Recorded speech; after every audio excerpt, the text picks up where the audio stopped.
Guns N' Roses lineup would disintegrate beginning in 1990 when drummer Steven Adler was fired over his escalating drug use, which was then followed by guitarist Izzy Stradlin's departure the following year. The core lineup of Axl, Slash, and Duff McKagan would continue until the mid-90s, until both McKagan and Slash quit as well.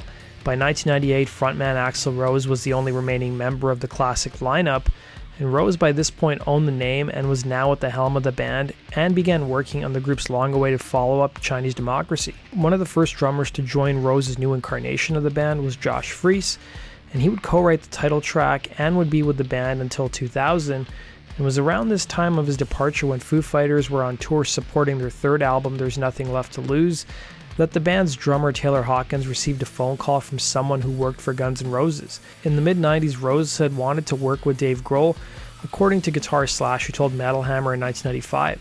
There was a point where Axl goes, I'm going to do a solo record and I'm going to get Trent Reznor and Dave Navarro and the drummer from Nirvana and so on, and it's like he doesn't even know half of these people, he's just pulling them out of the sky.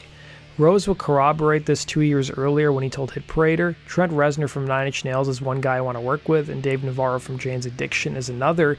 I've talked to Trent about working with me on an industrial synth project, at least on one song, and I definitely want to work with Dave on something. I've always been curious to what he would sound like with Slash on something. Navarro was originally thought to be a replacement for Izzy Stradlin after his departure in the early 90s, and would eventually collaborate with Rose on the song Oh My God, which ended up on the End of Days soundtrack in 1999. Getting back to Taylor Hawkins, he would tell Louder Sound, Axl was trying to get together a new version of Guns N' Roses, and I think he was checking around for people. They wanted to know if I would come in and try out or whatever. It was kind of otherworldly, he'd say. Hawkins wasn't sure about what he should do. He would end up asking Queen drummer and one of his idols, Roger Taylor, for advice.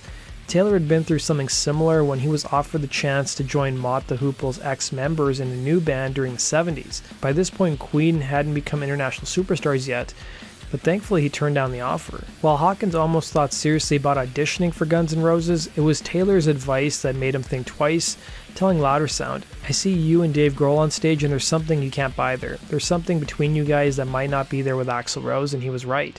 Despite not being bandmates, Hawkins and Rose would become friends as both bands have played the same festivals over the past half a decade and have even performed on stage together in 2018 in Italy when Rose, Slash, and Duff joined Foo Fighters to perform the GNR track It's So Easy.